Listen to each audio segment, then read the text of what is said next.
Bonjour et bienvenue sur la chaîne de Planet Agility. On continue notre série de vidéos sur le thème des zones et on répond à des questions que nos élèves nous ont posées à ce sujet. Aujourd'hui, on va répondre à la question suivante. Je n'ai pas de passerelle à la maison, est-ce que je peux faire du running? C'est vrai que quand on imagine faire du running contact, on se dit qu'il va falloir qu'on fasse beaucoup de répétitions sur la passerelle. C'est un peu l'image qu'on a en tête et c'est souvent d'ailleurs ce qu'on entend dire de la part des gens qui pratiquent le running. Si c'était vrai il y a quelques années, et moi-même quand j'ai commencé le running, eh bien, je faisais faire énormément de passerelles à mon chien et ça a pris beaucoup de répétitions pour qu'il comprenne ce que j'attendais de lui. Donc forcément, sans passerelle, c'était compliqué. Aujourd'hui, avec les méthodes qui existent, eh bien, ça n'est pas forcément le cas. On n'est pas obligé d'avoir à la maison une passerelle pour travailler. Donc bien sûr, il faut quand même qu'à un moment ou à un autre, vous accédiez à une passerelle pour vous entraîner. Donc dans votre club canin peut-être, ou peut-être si vous prenez des cours chez un professionnel, eh bien vous entraînez aussi à ce moment-là. Donc il faudra bien sûr qu'à un moment votre chien puisse aller sur une passerelle et travailler sur une passerelle. Mais il y a des méthodes qui permettent de travailler sans avoir forcément la passerelle, en tout cas sur toutes les premières étapes. C'est la méthode que nous, on utilise avec nos chiens et c'est celle qu'on apprend aussi à nos élèves. Cette méthode, c'est quoi? Eh bien c'est quoi? On va apprendre à notre chien à faire le running avec une cible. Une cible, c'est quoi? Ça va être un objet, ce qu'on va apprendre à notre chien à toucher en courant avec ses pattes.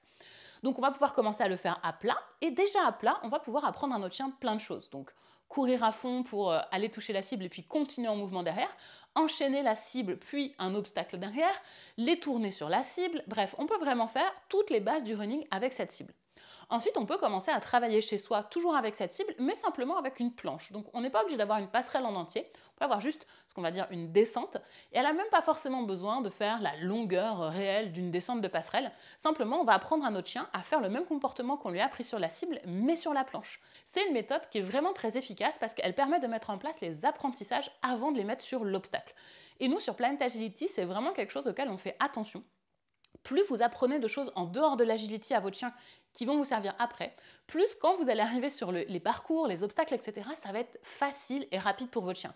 Il ne va pas se poser de questions, il ne va pas se tromper, il ne va pas réfléchir pendant 3 heures, vous non plus d'ailleurs, parce que vous avez pu travailler en amont, et du coup c'est beaucoup plus simple pour votre chien. Il ne faut pas oublier aussi qu'en agility, si on veut progresser, il faut quand même travailler assez régulièrement avec son chien. Et c'est pas tout le monde qui a un jardin, qui a du matériel, qui a la possibilité d'aller au club tous les jours.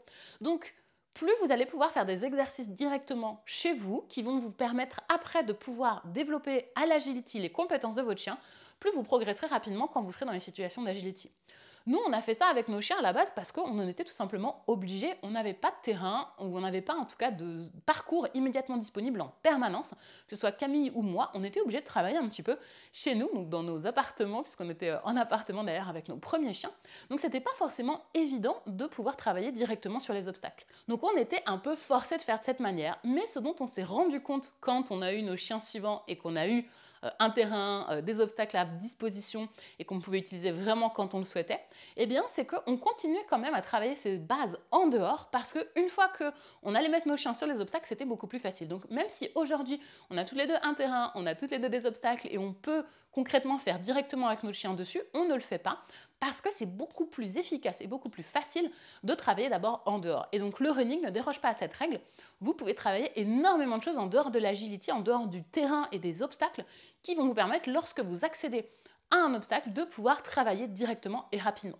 Pour vous donner un ordre d'idée, Sunny, ma coquère, quand elle a appris le running, donc elle a appris avec la cible en dehors des terrains et on a travaillé directement en fait à la maison, et bien quand j'ai commencé à travailler sur la passerelle, et bien il m'a fallu à peine 2 semaines pour qu'elle soit capable de faire la passerelle en entier en touchant sa zone. Pas parce qu'elle est super forte, pas parce que voilà, elle avait je sais pas, le don du running qui était en elle, mais parce que nos bases, elles étaient tellement bien travaillées en amont que le travail sur la passerelle, il a été extrêmement rapide et on n'a pas eu besoin d'y passer beaucoup de temps. Donc, il est possible de travailler le running sans avoir de passerelle à la maison. Bien sûr qu'à un moment, il faut accéder à la passerelle, mais ça n'est pas nécessaire de l'avoir dans son jardin pour que notre chien progresse. Donc, comme je vous le disais, c'est la méthode que nous, on utilise. Vous la retrouvez dans notre formation sur le running. On va vous mettre le lien juste en dessous dans la description si vous ne l'avez pas encore vu.